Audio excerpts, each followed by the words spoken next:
Je vous prends au mot aussi sur la proposition que vous avez faite. Je trouve que c'est une très bonne idée. À Cozzano, Emmanuel Macron accède à la demande appuyée par l'Association des maires de la Corse du Sud. La conférence des maires sera installée dès le 23 avril.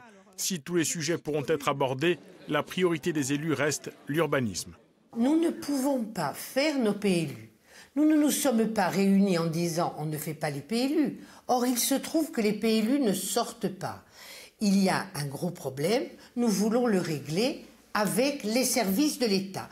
Il y a des problèmes avec les services de l'État, il y a des problèmes avec les services de la collectivité. D'ailleurs, nous avons envoyé une motion en demandant la retouche, la révision du PADUC.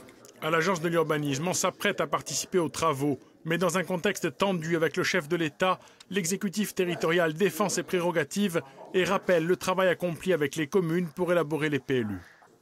Nous avons fait 18 réunions sur les territoires, nous continuerons de le faire, mais bien entendu, il ne s'agit pas en aucun cas, je le dis, de détricoter le PADUC et de détricoter les compétences de l'agence d'urbanisme et de la Chambre des territoires.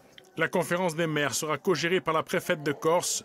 Outre 2 assemblées plénières annuelles, le bureau se réunira régulièrement. Selon Josiane Chevalier, le but n'est pas de se substituer à la collectivité de Corse.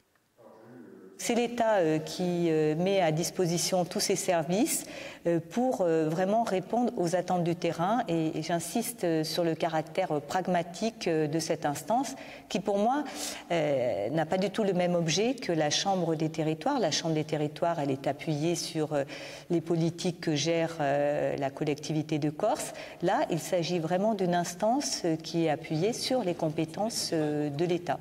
Concernant l'urbanisme, la mission confiée par le chef de l'État est d'aboutir rapidement à un diagnostic.